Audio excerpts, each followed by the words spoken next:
Yeah, tuners, huh? Tuning. You think you know, but you have no idea. So this one is just as it says on the title there, this is a little bit obscure, but this is a technique that I've been using no matter what the tuners are, because you'll be complaining on stage or at home, wherever you are, and then you have these fancy tuner pedals or the headstock tuners, whatever you have. You had the knot cut properly, so it's not, and it's not getting catched in there, getting caught in there. Maybe the problem is the way you manipulate the tuning heads, how you do it, and that's the technique that I found with this.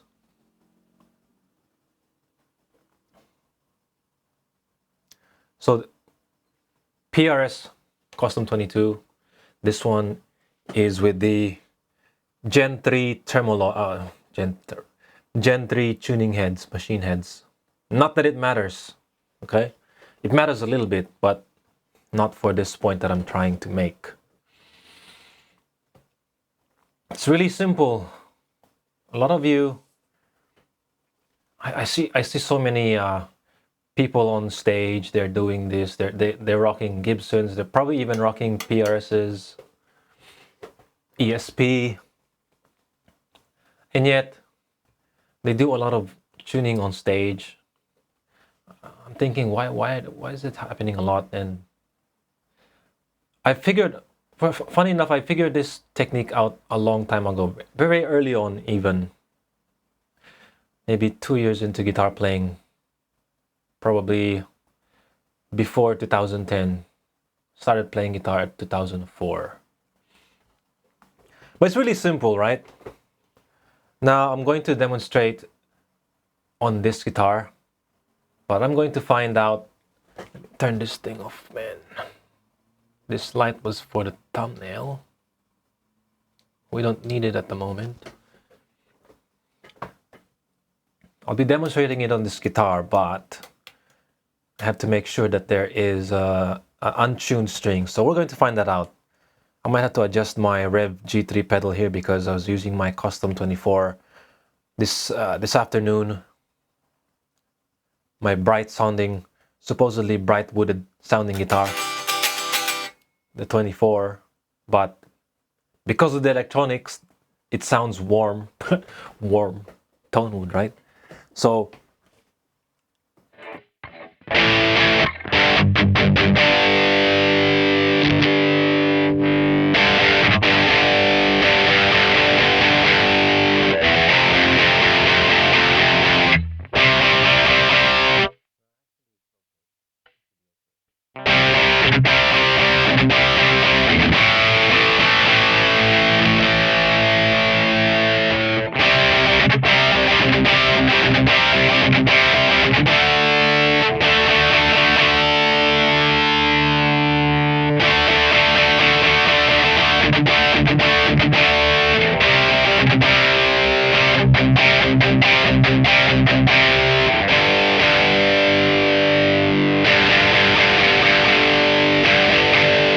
maybe the problem is not those things, or not the guitar, maybe, or it is the guitar, but could be the way that they are manipulating the tuning heads. Maybe they just don't know, and even I don't know why this is, but this is something I have accepted, and I just ran with it, and I found this out pretty early on too. Some reason it's just the way it is. Even if it's good tuners, like, did I mention these Gen 3 machine heads on PRS is some of the best tuners that I've ever used, right? Probably it just feels so good to use. It's so easy to use, and it's reactive. Now, machine heads these days, or tuning pegs on guitars, I see a lot of reviews on guitars that they're saying that oh, there's tuning issues with the tuner. Probably not, man, because the way I am seeing it is that when it comes to budget guitars these days, budget guitars have come a long way, and so does the tuning heads that come with it, right? Now,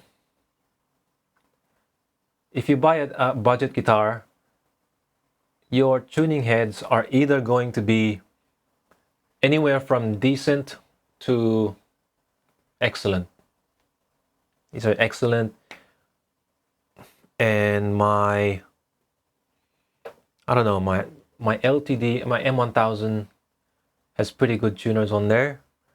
My Tanglewood LP style guitar has some pretty good tuners in there, like a Cluson.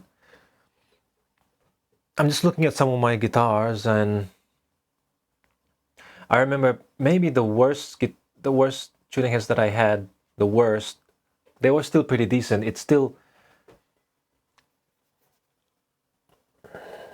You'd really have to try hard to find really bad tuners. So I'm going to demonstrate it to you with the PRS, right? I mean, so this problem that's plaguing guitars, I don't know what it is. It's like I guess it's like a mystery that even the highest end guitars would have a problem with. I've yet to, no matter what guitar, let's just put it this way, no matter what guitar I'm using, I'm still using this technique when I'm tuning it. So this guitar is pretty in tune still. So what I'm looking for is an oscillation of the tuning. So when I'm doing a power chord, and this is the way I tune it, by the way. I normally tune with gadgets first, roughly, whether it's a headstock tuner or a floor tuner or whatever it is, and then I'll fine tune it with my own ears because I seem to have better results that way. So the way I do it, I'll show you I will simulate a problem, right?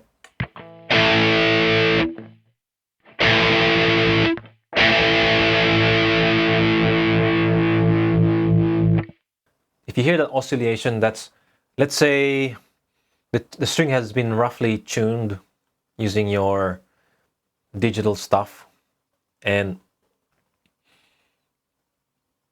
it might show correctly on the gadget, but keep in mind it's digital, so it's not quite like a needle point accuracy. It's like one of those, digital blocks that you see.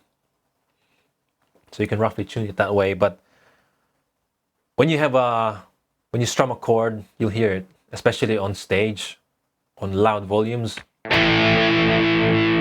You'll be hearing that, man. It just seems pretty amateur to me, and I again, from an early on, I've observed this and I paid attention, and I made sure I wasn't getting that.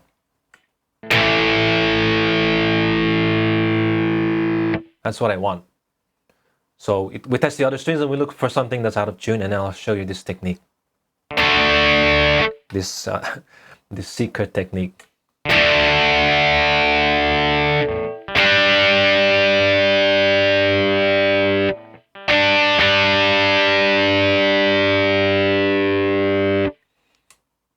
Okay, that is, I think the G string is a little bit.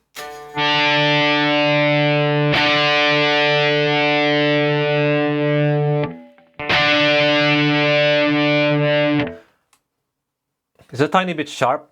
Okay, so it's not a big issue, but for example's sake, this is to demonstrate my point. Now, most people, when a note is sharp on a string, what they do is common sense, they just turn the machine head backwards, and until the pitch goes to the correct place. So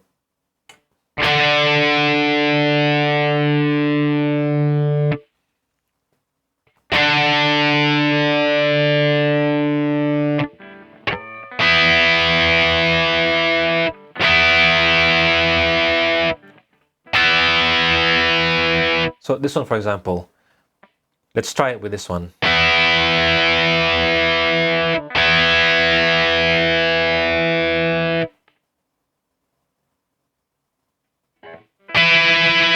Oh, there, perfect. That's perfect.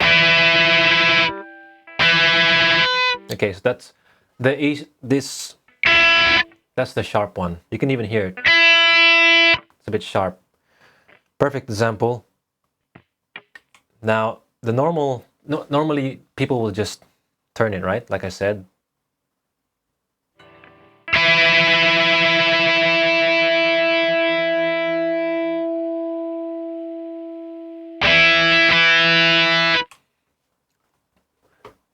Most people will be thinking all is well because they just turned it backwards and then it's the sound straightened out. So that oscillation that you'll be hearing, it's straightened out. Right? That's not the case. That's not over. And for some reason, this only applies when you're flattening the string, right? Note the string. It doesn't seem to apply when you're sharpening the string. Now here's the problem. They supposedly tuned it down to pitch, but this is what happens next. They start playing the guitar,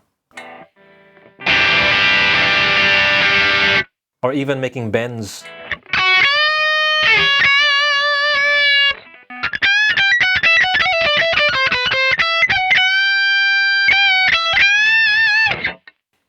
And then now they try to, let's see if this happens here.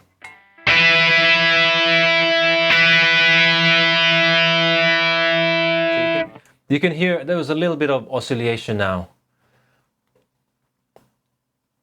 The knot on this is cut pretty good, right? PRS. Probably, who knows? Who knows? But I had this professionally set up. I suppose this has been professionally set up from the factory, and then also I had this professionally set up when I bought it. All right. So that helps for something, right? That counts for something, right? Now, this is my point here.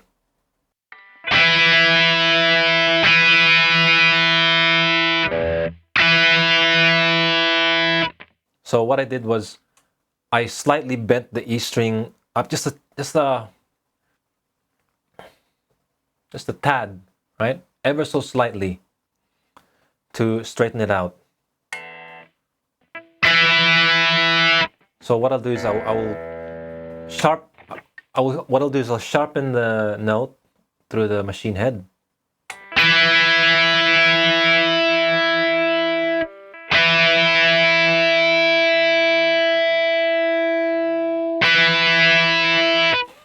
And I like to tune it as soon as I strum it, because I don't want to tune it at the towards the end of the string ringing, because something to do with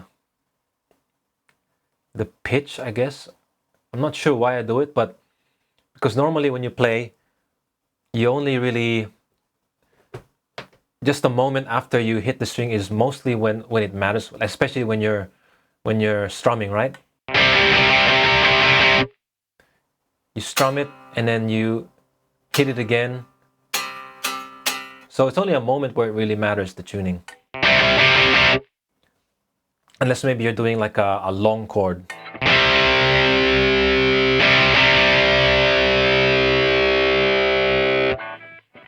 Or some kind of long note.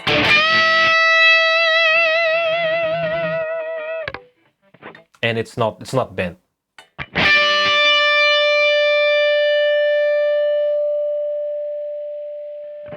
Right? So I like to tune it right after I hit the string.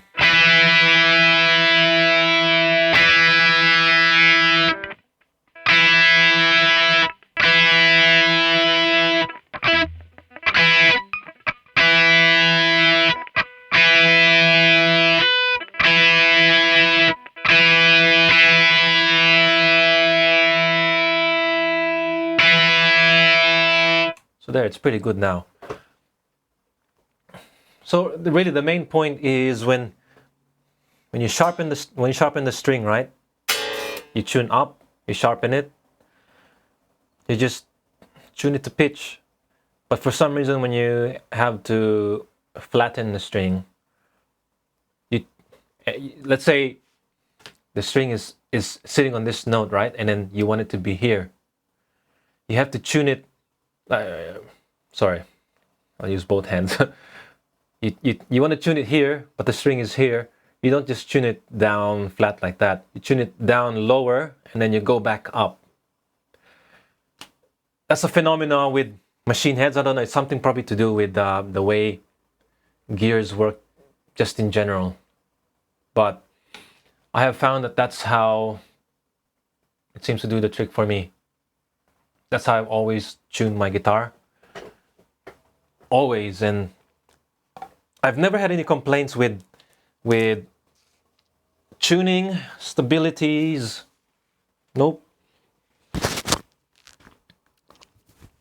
Even with, I've been obsessing about the new Epiphones lately. Maybe I should not strap it because it's bloody hitting the mic, man. Oh man, that'll do.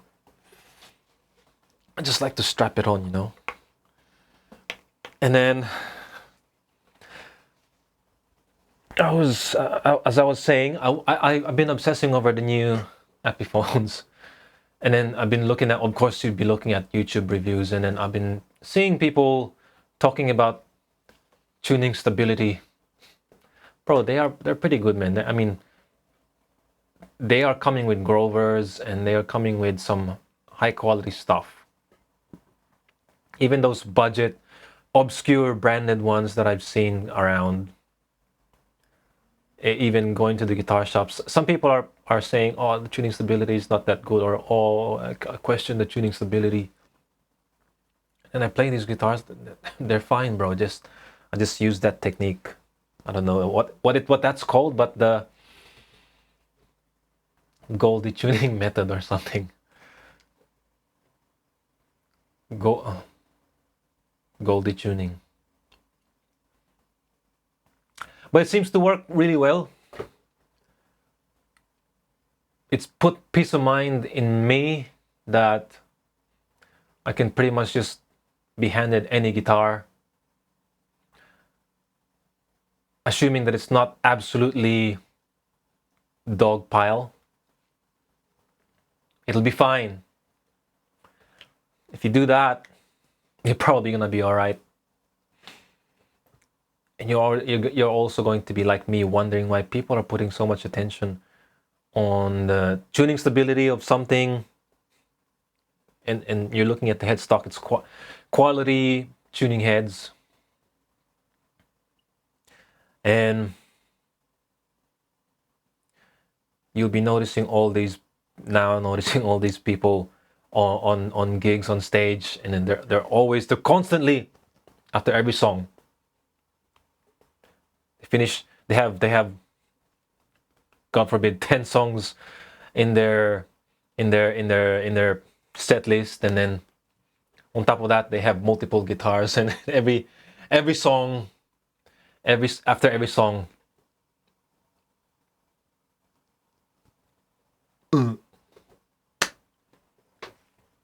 meanwhile you're chilling, right? Because you know what you're doing.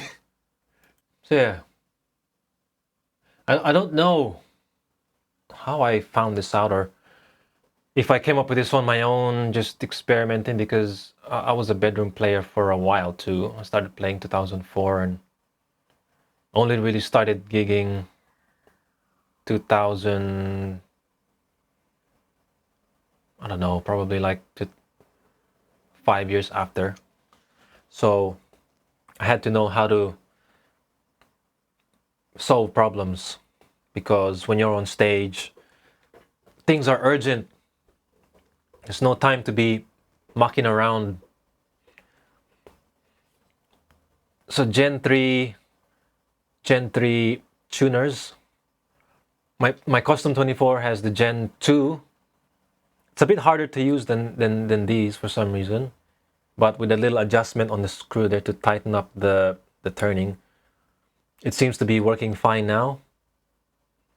Still tuning stable. Yeah.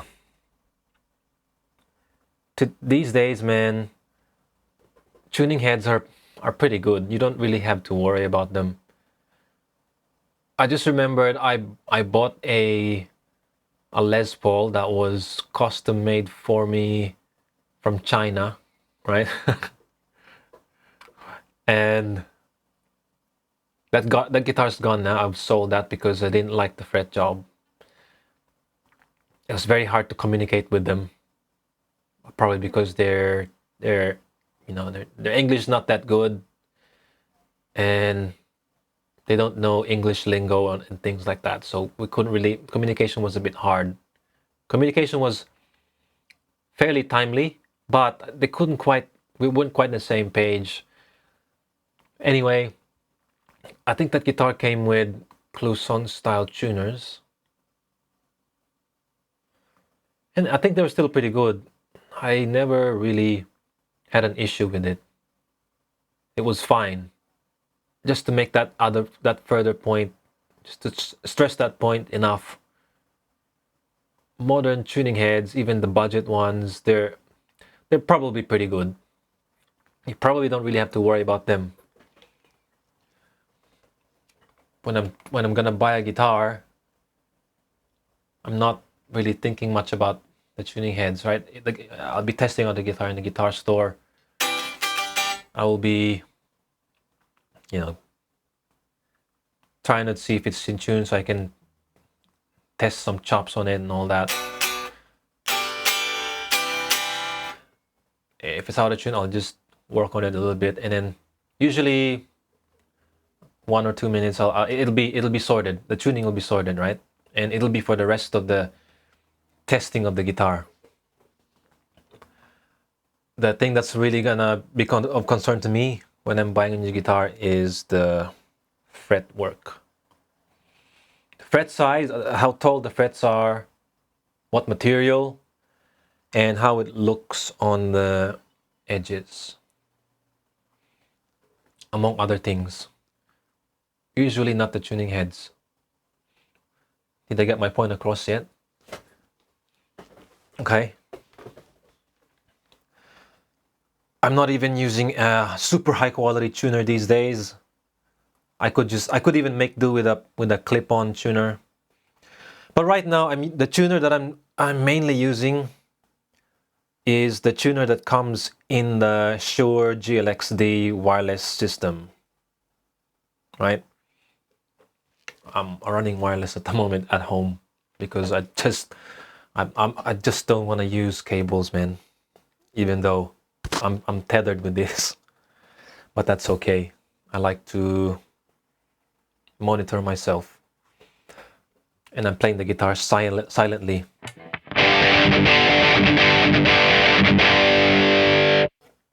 Right. It's nighttime and don't want to upset the neighbors. And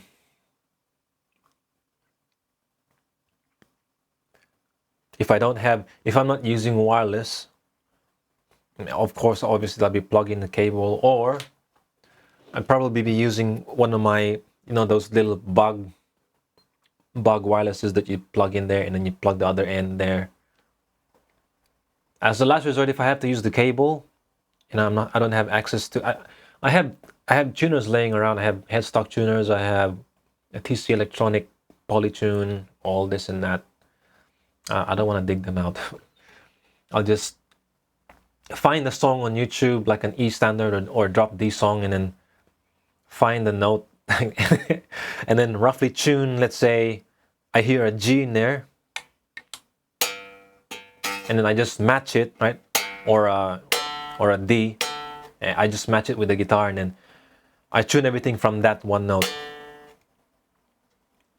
That's it, and then I'll use my ears to make sure there's no dissonant oscillations, no dissonances.